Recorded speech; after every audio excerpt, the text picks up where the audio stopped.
Hello les enfants! Aujourd'hui, en français, on va parler des catégories de mots. Mais avant ça, j'ai sélectionné les 3 meilleures blagues du journal de bord de hier. On commence donc par un moment rigolade.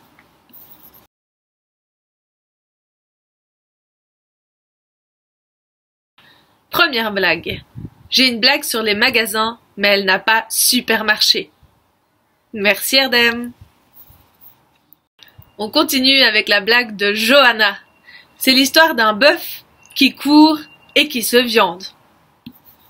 Une pensée à tous les parents avec la blague d'Elias. Si les écoles restent fermées trop longtemps, moi je vous le dis, c'est les parents qui trouveront un vaccin avant les scientifiques.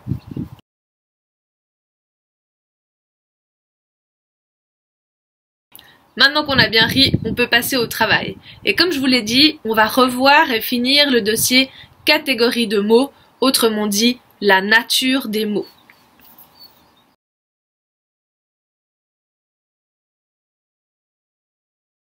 Je vais commencer par résumer tout ce qu'on a vu jusqu'à maintenant, puis je vous parlerai des pages qui nous restent à faire dans le dossier. Pour finir, vous pourrez aller regarder une vidéo qui réexplique tout ça avec d'autres mots. Cela vous donnera peut-être une vision d'ensemble un peu plus exacte sur tout ça. Reprenons depuis le début. Catégoriser des mots, c'est comme mettre des étiquettes sur les différents mots pour savoir comment les utiliser dans la phrase.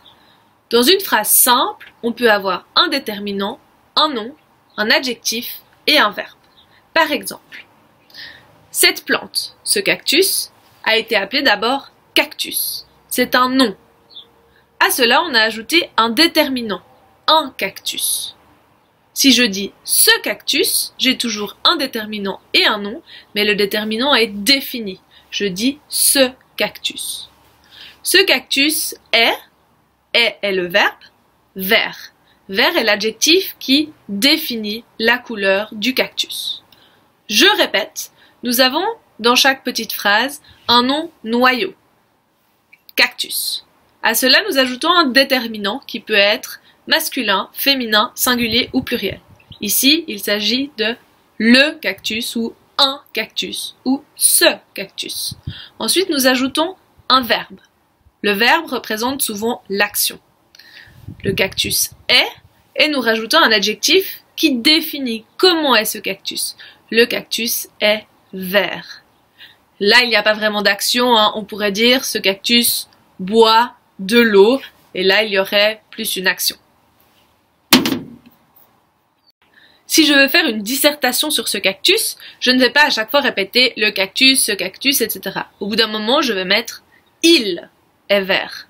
Pourquoi? Cela évite les répétitions simplement. « Il » devient le pronom qui va aller à la place du cactus. « Il est », il va se placer là aussi devant le verbe. Et le verbe va être accordé avec ce pronom.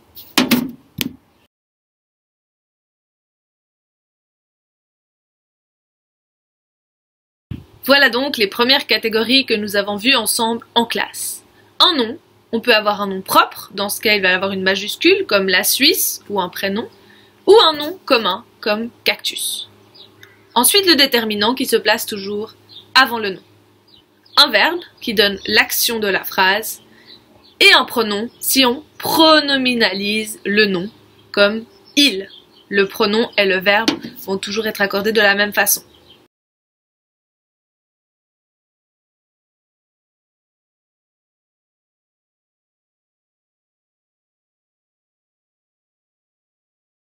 Les 2 dernières catégories sur lesquelles tu vas travailler aujourd'hui sont la préposition et l'adverbe. Dans ces 2 catégories, on parle de petits mots qui sont invariables, c'est-à-dire qui ne s'accordent jamais. Les prépositions sont classées en 3 grandes catégories. Les prépositions de lieu, les prépositions de temps et les prépositions de mouvement.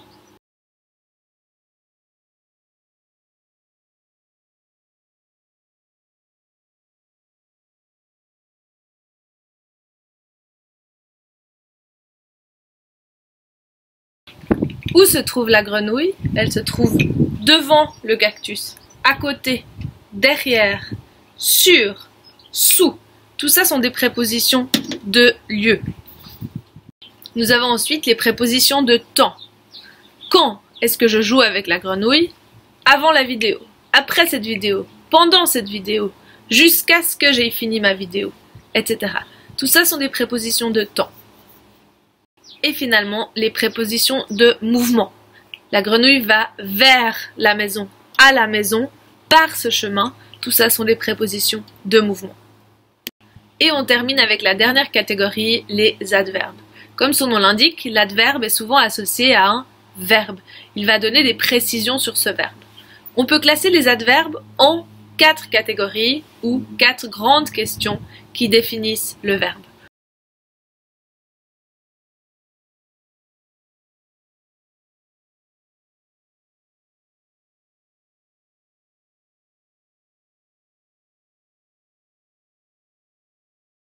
Je vais vous proposer 4 exemples avec le verbe courir à chaque fois et avec 4 adverbes différents.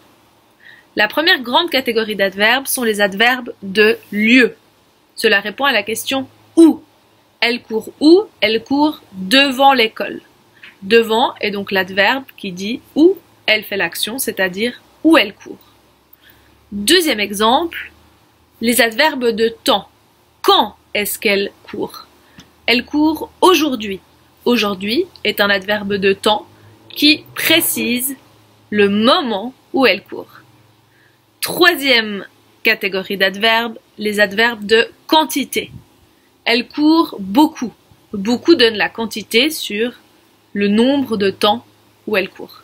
Et finalement, les adverbes de manière qui répondent à la question comment? Comment elle court? Lentement. Elle court lentement. Lentement donne donc une précision sur le verbe de manière. Voilà, j'espère que tu as tout compris avec ces précisions.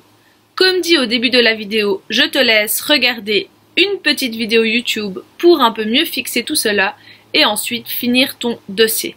Une fois que le dossier est terminé, tu peux aller chercher le corrigé sur Dropbox dès maintenant. Bon travail!